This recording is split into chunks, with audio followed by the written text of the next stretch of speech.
Welcome back. While it's hard to judge the state of an economy over a short period of time, over the last 3 years, it's become clear that the American economy is leading the developed world recovery. House prices are up 12% year on year, while housing starts have increased by 10% over the same period. Here to share his views on what this means for investors is Marius Lawrence Kutsia. Thanks so much for your time. Well, we know that you cannot judge the investment future by the investment past, but the investment past is very difficult to ignore when making your assessments about where to put your money. So where do you start? I think that, you've got it spot on there. We've really seen a lot of changes happening in the investment landscape over the last few years, and one needs to be flexible in order to position yourself appropriately. And like you say, investors tend to anchor themselves to past practices that's worked well for them. Things like the re-rating or the boom of the bonds and property to commodity prices that has done well for investors. And sometimes these things can hinder you, because if you look at the valuations currently of offshore versus local, there seem to be a lot more value there, and investors are just, I guess, scared to go there at the moment. So it's difficult to try and get yourself in the right frame of mind, especially when you anchor to the past. Lawrence, just coming back, we obviously got your note before this interview, and you've talked about this changing scenario, how South Africa's investment landscape, or I guess its prospects, look fundamentally different from what they did 10 years ago. Yes.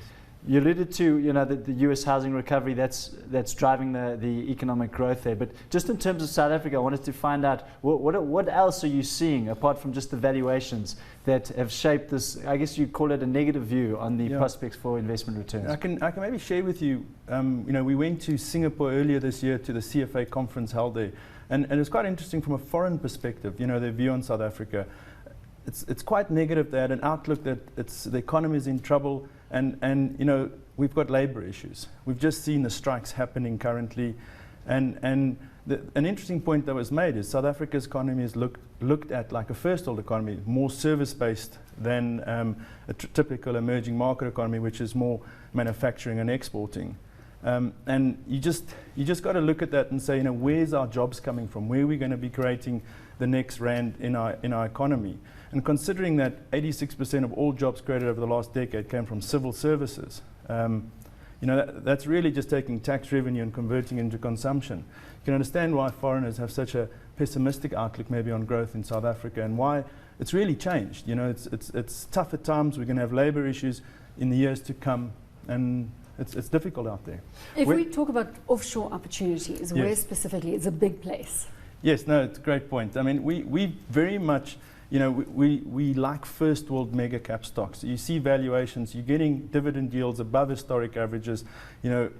Probably the only place where we can find dividend yields above historic averages. You're getting higher yields than you're getting from local equities, and you're getting a much better investment. Like Johnson & Johnson, Pfizer, those type of companies that sell their goods across the world, taking advantage of emerging market growth as well.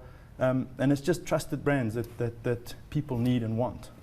Lawrence, obviously being income investors, yes, income-focused investors, you're buying sources of income. Yes. Income investing's been tough lately. I mean, if you look at cash products or fixed interest, it's been very low. Yes. What is your sort of assessment going forward? Where can investors who need this income so desperately, are they going to get it from? I think we've seen, especially for retired investors that need that income, we've had the lowest yielding environment that we've pretty much all have experienced. Bond yields in the US reached 1.6% at one stage, and it's been tough out there. From our perspective, it was just, if you can get an equity investment that yields you higher than a bond investment, you can't even compare the two. What the concern for us is that we've seen Ben Bernanke recently comment on, cutting back on how much bonds they're purchasing, and the tapering comment that was mentioned. And we saw bond yields move all the way from 1.6 to 2.8, and that was a significant move. And maybe the start of this low interest rate environment starting to come to an end. So I think in our opinion, there's still some pain to come in the fixed interest space, and you've got to be very careful. And from our opinion, we're getting a lot more values in those first world mega cap stocks at the moment. Let's drill down into a couple of the names. I'm big on names in terms of detail of these first world stocks that are interesting. Yes. Your top first world stock? We would say probably like a Johnson & Johnson. or a Nestle. You look at a Nestle, they have 8,000 brands that they sell globally in 135 different countries. It's just a brand that me and you, if you go look at all the things you buy on a monthly basis, it's stuff that you have to buy. And it's stuff where they pass on inflation. So when inflation comes through, they have the pricing power to pass that on. And it's a basic necessity that we have to buy. So you're getting that at above 3% yield, and there's expected growth going forward. So you add the two together, it's inflation beating returns going forward, and you can't ask for more than that. And you look at South Africa, valuations are quite stretched. And you have an expectation of lower growth in the years ahead. So, a different scenario from that perspective. And Pfizer you like from a defensive perspective? Yes, yeah. I think many people see it as a basic necessity. You just, when you have to buy medicine, you just pay for it. And I think, again, Pfizer is able to sell their products around the world and enter emerging markets. And we see many of these companies enter them more and more and take part of the growth that's going on globally. The big conundrum, Lawrence, for income investors is listed property at the moment, both locally and domestic. Perhaps you can just share what your thoughts are with the domestic scene, because obviously yields are going to rise, yes, which means capital values erode or decrease. So, how should investors who need income, should they be just have a constant program of buying these listed property stocks as time goes on? We've really seen amazing returns over the last decade in listed property. What recently happened over the last 3 months, we saw South African bond yields, sell off with global bonds. Bond yields moved from 6 to about 8.2%. And we even, which resulted in about a 13% loss in capital. We saw Growthpoint, the biggest listed property stock, lose 20% of its value. But it's still very far off where bond yields are. It's in the 6.5% range from a yield perspective. So it's got a long way to still move. And we would say, wait, there'll be a better time to be entering the listed property sometime in the future. But if I say to you, I don't care about the capital value, I'm buying this, I'm going to buy this now, I'm going to hold this for 30 years. I'm honestly going to hold it for 30 years. Okay. Let's make that big assumption.